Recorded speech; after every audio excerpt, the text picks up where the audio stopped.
Over the last week, we've received a great number of hits in the area of cancer. So on our site, cancer is broken down into each specific area, and there is no overall page on cancer. So, for example, if you look at a disease and you go to C, you'll have cervical cancer, colorectal cancer. If you go to the L's, you'll have leukemia, lung cancer, lymphoma. S, you'll have sarcoma, skin cancer, and solid tumors in general. So the idea here is that we focus more on the area of the cancer rather than having a general overall cancer cover and then doing a breakdown. This keeps it a little bit simpler. Another way that you can go about finding information on the drugs utilized to treat different cancers is to go specifically into medication. And in this way, it actually breaks down the cancer in a very specific way to the drug because many of these drugs have multiple indications. So, a great example you'll see on TV is Keytruda. So, if you go to the K's under medication, you then go down to Keytruda, you'll see there are a number of indications, and each one has information specific to the cancer for Keytruda. So, we just don't have one Keytruda site that you're going to go look at. We're going to have a different site for every cancer that it treats, or in this case, with Keytruda, has so many indications. We cover a majority of them, but not all of them. So let's look specifically at Keytruda in lung cancer. So first one we can do is go to Keytruda in lung cancer. And Keytruda is a monoclonal antibody, a PD-1 inhibitor. And we will, again, go to the medication guide or specifically the package insert. And as I've always stated, the first place you want to go is look at is indication. So this is where it tells you what the medication does, how it works, and then what also it treats. So specifically stated, Keytruda is a programmed death receptor, one PD-1 blocker antibody indicated for, and then the number of diseases that Keytruda is indicated for is truly astounding. So an incredible clinical trial program that Merck put on. And again, the complexity of treatment in oncology is exhibited in these indications and how specifically the indications for each one of these diseases for Keytruda is displayed. And this is obviously best left to experts and your healthcare provider looking at the utilization of Keytruda and specifically where they want to utilize it.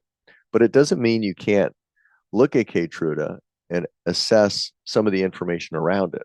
Again, if you saw the commercial and want to go back and look at the commercial again because you think it may be relevant or it's providing information that you wanted to see again and you didn't know where to find it, we offer that on RX Now.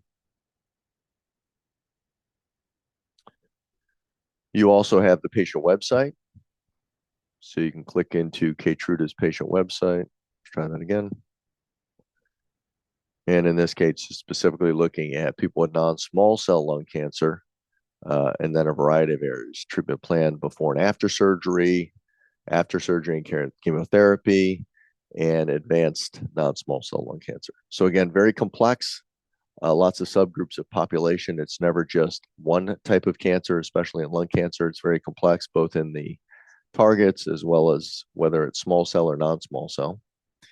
You have the efficacy data as well in an area that we think is important. And one of the reasons that we break down Keytruda into varied indications is when you look at new articles, it comes up specifically that way. So we'll look at the information specifically around lung cancer.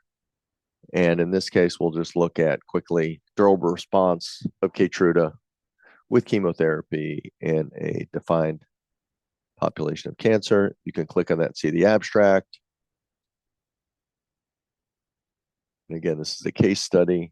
You can go back, look at different articles that are out there. In this case, they're looking specifically at PD-1 inhibitors. This is a free article that you would be able to download. So that's always great. So you go to Elsevier, open access, click on that, and you can have all the information related to that article and you can download that. So that's great information if you are interested in reviewing the clinical data and the publications around Keytruda. They have savings and support, of course, company payments to physicians and experts, clinical trials. So clinical trials with Keytruda in lung cancer, as I said before, they have a very robust indication pipeline for Keytruda, and that still includes lung cancer, even though they already have an indication for it. So again, very important to look at that, whether or not your healthcare provider thinks that's a specific area that you should look at.